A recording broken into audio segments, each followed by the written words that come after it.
Salut, je suis Sabine Carole et je te souhaite la bienvenue sur ma chaîne où nous allons explorer les étoiles, les planètes, les cycles, les corrélations de tous les éléments et les impacts sur notre quotidien.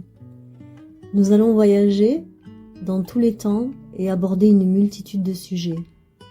Moi, j'ai ouvert quelques bouquins. J'ai marché, conversé, croisé les données, réfléchi beaucoup. Analysé, éprouvé, j'ai fait la fête, profité, flâné, j'ai aimé, j'ai perdu, j'ai gagné. Un peu comme toi, j'imagine. Bref, après une multitude d'aléas, l'astrologie sidérale s'est révélée à moi, comme un vent doux, merveilleux, faisant scintiller les étoiles tout autour de moi. J'ai respiré, j'étais là enfin, dans le temps présent. Maintenant, il est temps de partager avec toi quelques trésors que je distille dans mes podcasts. Pour l'aspect technique, j'utilise les mesures Fagan-Bradley. Je scrute le ciel et ses magnifiques étoiles, tout en m'appuyant sur les nakshatras issus de l'astrologie védique. Les nakshatras sont les étoiles traversées par la lune durant son cycle. Maintenant, si tu veux, on prend notre café ensemble. J'ai aussi du thé et des infusions magiques. Et bonne écoute.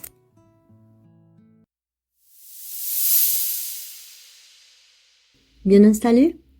Alors voici une brève explication avant de partir dans les étoiles du Bélier, avec un conte adapté au ciel de 2025 où naît le printemps, aujourd'hui sous l'énergie douce et rêveuse des poissons qui font les glaces en murmures d'eau vive, réveille les bourgeons et fait éclore les premières feuilles dans la lumière timide de Mars, avant que le Bélier, un mois plus tard, n'allume le feu de l'action, celui qui déclenche la montée explosive de la sève, fait déborder les ruisseaux et bondir les cœurs. Il y a environ 1200 ans, vers l'an 833, le zodiaque tropical, celui qui suit les saisons, coïncidait encore assez bien avec le vrai ciel. Le soleil entrait dans le Bélier, peu après l'équinoxe de printemps. Mais la Terre vacille lentement. C'est la précession des équinoxes. Tous les 72 ans, le point de départ du printemps recule d'1 degré dans les constellations. Aujourd'hui, ce point a glissé d'environ 24 degrés. L'équinoxe tombe dans les Poissons et le soleil n'arrive dans le Bélier que le 14 avril vers 23h45 heure de Paris. Ainsi, le Bélier n'ouvre plus la saison dans le ciel réel. Partons dans les étoiles maintenant. Il était une fois, dans le grand livre du ciel, où les étoiles tissent leur rêve éternel, un royaume nommé Bélier, gardé par un bélier aux cornes d'or et au cœur de feu. Ce bélier n'était pas le tout premier messager du renouveau. Avant lui, les eaux des poissons avaient déjà murmuré le secret de la fonte des glaces. Mais quand le soleil quittait enfin les poissons pour entrer dans le bélier, c'était le premier bond du printemps véritable, celui qui fait craquer la terre et jaillir les pousses. Pour briller dans la nuit, il avait besoin de ses étoiles, ces joyaux vivants qui formaient sa couronne, son museau et ses cornes. Écoute bien, voyageur des rêves, car chacune d'elles porte une leçon enchantée, un secret pour guider les âmes perdues sur terre. Commençons par le bout de la queue, là où le bélier reçoit encore l'écho des eaux poissonneuses. Une étoile timide, Omicron Piscis Torcularis Septentrionalis, qu'on nommait le presseur du Nord. Elle veillait comme une vieille fée des vignes. Elle enseignait la patience. Elle dit « Presse doucement les raisins de la vie, car le vin le plus doux naît de l'attente. » C'était le dernier cadeau des poissons au bélier, un peu de leur sagesse aquatique avant le grand saut. Plus près du nœud qui lie les anciens poissons, brillait Alricha, la corde enchantée.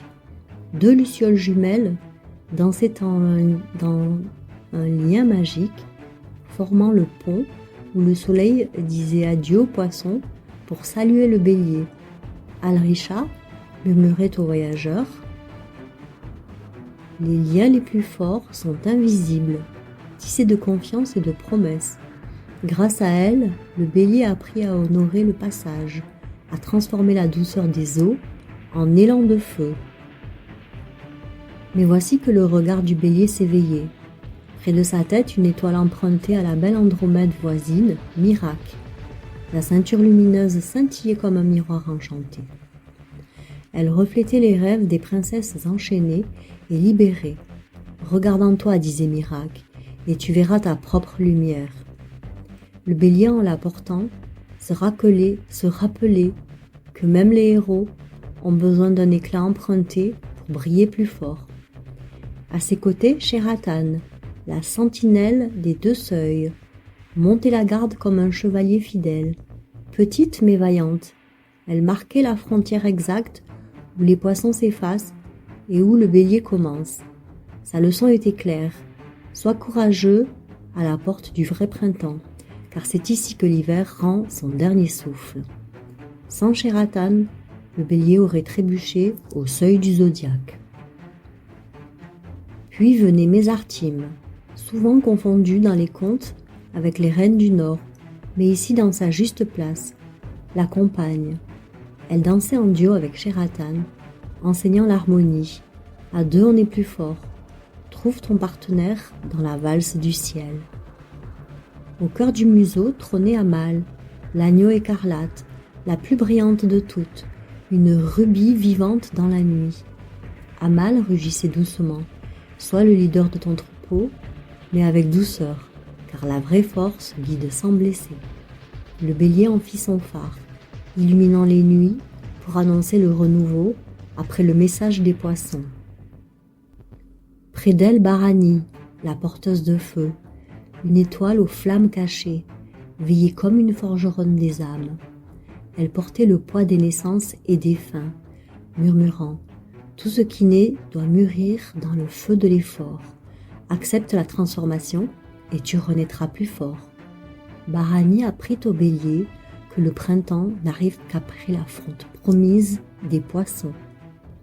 Enfin, à la pointe des cornes, 41 Ariès, appelons-la la corne secrète, pointait vers l'infini comme une flèche enchantée.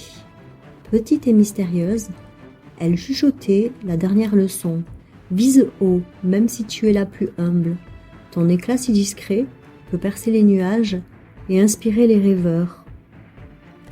Ainsi le bélier réunit sa cour, de la patience Torcularis à la vaillante 41 Ariès, en passant par les liens d'Alricha, le miroir de Miracle, les sentinelles Shératane et Mésartime, le cœur d'Amal et le feu de Barani. Ensemble, ils formaient un conte vivant, un bélier qui bondit après le murmure des poissons, brisant les glaces pour laisser pousser les fleurs. Et toi, sous les étoiles, souviens-toi, comme le bélier, attends le bon moment, honore les passages, rassemble tes propres joyaux, qui sont patience, lien, courage, harmonie, leadership, transformation et ambition discrète. Alors le printemps de ta vie fleurira et le ciel entier applaudira ton histoire. Fin du conte, mais que l'aventure commence. Et je te souhaite une belle journée.